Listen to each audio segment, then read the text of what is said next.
kabombo niya. Mga balita, gitangtang na isip mga membro sa MCWD board, sugod so, ganihang alas 11:47 sa buntag, sila si Attorney Jose Dalos III, Mr. Miguelito Pato, ug ingon man si Miss Judeline May Seno, mga kabombo. Unya matod pa nga atol sa gipatawag nga press conference karong hapon, sulod mismo sa Mayor's Conference Room, gipahibalo sa Pangulo sa Cebu City Legal Office nga si Attorney Jeron Castillo nga giaprobahan o gipirmahan na ni Mayor Michael Rama ang ilang recommendation pagtangtang nila ni Attorney Dalos, ni Miguelito Pato ug ni Seno, mga kabombo. Kauban ni Attorney Castillo nga ni pahibalo kabahin sa labing uwahing kalambuan mahitungod sa isyu sa MCWD, mao si Cebu City Administrator Attorney Colin Russell.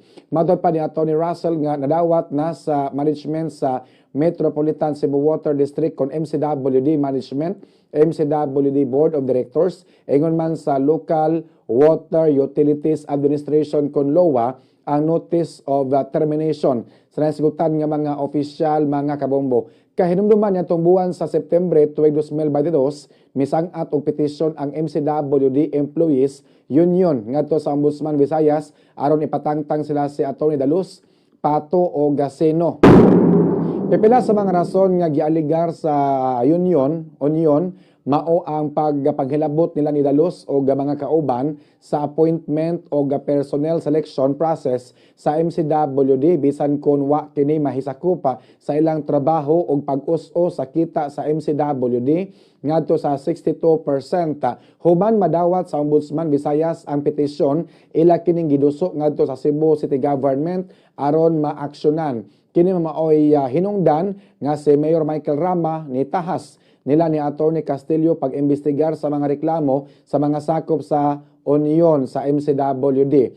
Nang hinaot si Attorney Castillo nga aksyonan gilayon sa Local Water Utilities Administration kon LOA ang Notice of Termination. Ang LOA maoy dunay katungod sa pagtudlo kung si kinsa ang ihulip nila ni Attorney Dalos, nila ni Miguelito Pato og ni Seno. Nipasumbingay sila si Castillo og si Russell nga dunay consequences nga mahitabo kung dili sila mutuman sa termination na order, mga kabombo.